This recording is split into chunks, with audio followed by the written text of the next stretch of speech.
Hi there, my name's Tina Louise Spalding and I am a trance channel. I thought I would do some readings from some of the books that I have brought through from non-physical in the last few years. We're up to 4 now in 4 years, so it's very exciting projects that I'm involved in. So I channel many different beings.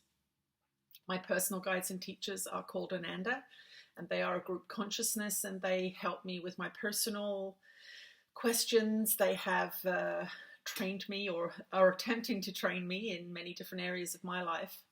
But I also bring through many other beings. And in May of 2013, I channeled a book called Great Minds Speak to You. And that's the book that I'm going to read from now. In that book, I channeled 20 deceased, iconic, and famous people who had something that they wanted to say, a message that they wanted to convey to the world. And it was an intense month. It was early on in my channeling, so I really didn't know what to expect. I couldn't predict it at all. Some of the people that came through were very interesting. I didn't always know who they were or what their life had looked like. So that was an interesting aspect of the journey for me. And some people have not read the book because of the celebrity factor, and this is why I'm going to read a few excerpts from this book, because they use celebrities to get our attention, but there are quite a few spiritual people who have a prejudice against celebrities. So that's why I'm reading these excerpts, so that some of you that have not perhaps picked up the book because you think it's frivolous or superficial in some way because of the celebrity factor, I'd just like to share some of the interesting communications that came through, because it is far from superficial. And of course, they are using our celebrity worshipping qualities to get our attention. It is far from meaningless in that sense. So I'm going to read Susan B. Anthony's message, or part of it. She was a feminist who was part of the group of women that fought for the vote and equality and these sorts of things. So when she first came through, her voice was very, very high, and I didn't really know who it was for a little while. And so here, let me read to you what she said.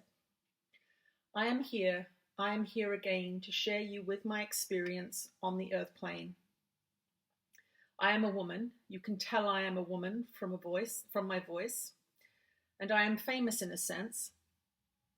I have lived for a long time on this side. It has been quite a while since I have expressed myself in your form of the world, although I did express myself quite considerably as a younger woman. I have been here for a considerable amount of time, but it is with great pleasure that I participate in this book. I was a famous activist. I was a famous feminist. I was a famous person who sought to transform the world for women. I was a woman who worked for the vote, who worked for the education and the illumination of the female species. At that time, when I was alive, there was such a brutality and such intolerance of women's self-expression that there was no place for women, really. They were breeding machines. They were slaves of a sort. Their husbands could do anything they wished to them. So it was with great determination that those of us who were alive at that time began to fight for the rights of women and the rights of children, for children were in no better place. It was women who looked after children, and a powerless woman is powerless to help her children.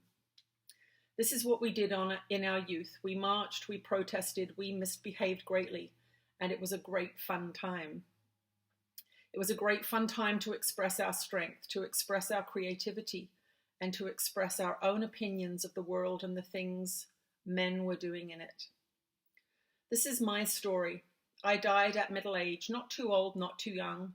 It was nothing particularly dramatic, but it was a passing that ended an era in a way, the suffragette era. The reason I speak about this particular subject is because there is a need for this kind of movement again. There are women all around the planet who are suffering. There are women all around the planet who are not free. I am particularly speaking to Western society, and the new prison that women find themselves in is the topic of my discussion. I wish to discuss the topic of this beauty, this body, this physical presentation prison that modern women find themselves in. As a suffragette, I am horrified to see the prison that many, many women live in. They have as many restrictions in some ways as we had when I was fighting for the vote. I was fighting for the vote to free women from drudgery, from physical abuse, from work that was relentless, and from pregnancies that were relentless. It was in gaining the vote, in gaining some political power, that we were able to shift the tide of sentiment around contraception and women's rights to be free from violence and rape. Yet now, as I look at your modern society, it is a different kind of prison that women find themselves in.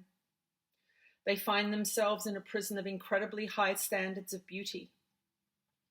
Even if they are professional women, even if they are women of substance who have developed their minds and their professional skills, they are still held to an impossibly high standard of physical appearance, particularly in North America. So this is where I am directing my instruction. I would say the focus of the media on physical structures.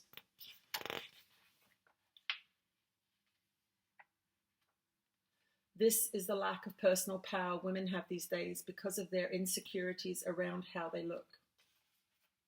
Oh, made a mistake. But that's okay. On physical structures, on the body, on the hair, telling women that they must have perfect hair, that they must have perfect teeth, that they must have perfect bodies and perfect lives. Shows are being produced that depict mummified women, women with plastic inserted into their bodies to make them more valuable.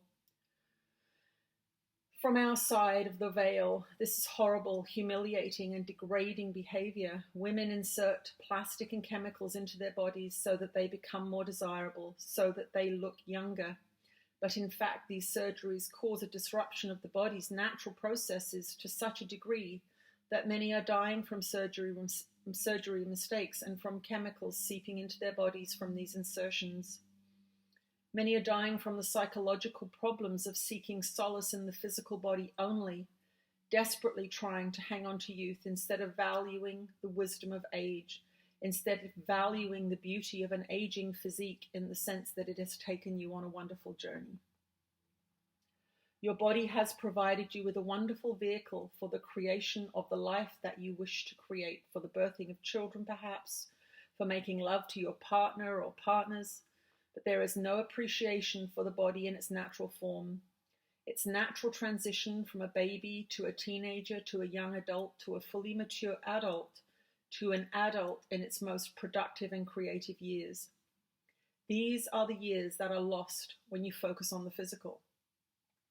These are the years that are lost when you focus on maintaining a physical body in a state that is impossible to maintain.